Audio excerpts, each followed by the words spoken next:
এইটো বেল মানুহজনে বজাৰৰ পৰা আনিছে এতিয়া বোলে চৰবত খায় সেই ভাবিলোঁ চৰবত এতিয়া বনামি আপোনালোককো মনত পেলাই দিওঁ এতিয়া গৰম দিন আহিছে বেলৰ চৰবত খাব লাগে আৰু বেলৰ চৰবত খালে আমাৰ পেটটো ঠাণ্ডা হৈ থাকে আৰু উপকাৰীও আমাৰ শৰীৰৰ কাৰণে মই দীপাই মোৰ নতুন ৰেচিপিটোলৈ সকলোকে স্বাগতম জনাইছোঁ চৰবত বনাবৰ কাৰণে মই এটা খুন্দনা মাৰি লৈছোঁ আৰু বেলটো ফালি লওঁ খুব ধুনীয়া এখন চামুচেৰে ইয়াৰ মাজৰ অংশখিনি উলিয়াই লওঁ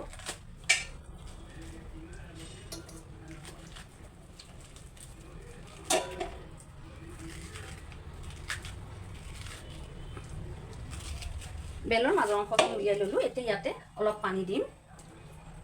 আৰু এইখিনি হাতেৰে মোহাৰি লওঁ ইয়াৰ সীতাখিনি উলিয়াই লৈছোঁ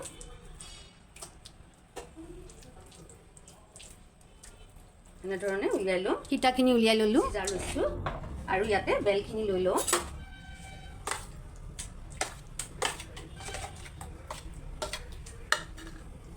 অলপ গুড় দিছোঁ আপোনালোকে চেনিও দিব পাৰিব বা মিচিৰিও দিব পাৰিব ইলাচিও দিছোঁ অলপ গাখীৰ দিছোঁ মই আজি চৰবতটো গাখীৰ দি বনাম এতিয়া মিক্সিত দুবাৰ ঘূৰাই দিলে আমাৰ চৰবত হৈ যাব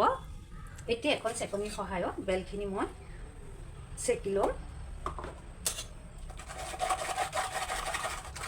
এইখিনি চালি ল'লোঁ এতিয়া ইয়াত আৰু অলপ গাখীৰ দিম আৰু এইখিনি ভালকৈ লৰাই লওঁ আপোনালোকে যদি গাখীৰ নাখায় তেতিয়াহ'লে পানী দিও বনাব পাৰিব পানী ইয়াতে গাখীৰৰ জেগাত পানী দি পেলাই ক'লা নিমখ আৰু নেমু চেপি দিলেই হৈ গ'ল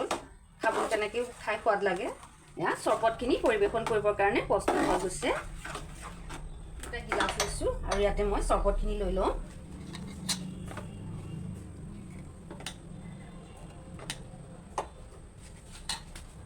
এয়া চৰবত পৰিৱেশন কৰিব পৰা হৈ গৈছে এতিয়া গৰম দিন আহিছে আপোনালোকেও বনাই খাব আজিলৈ আহিছোঁ ধন্যবাদ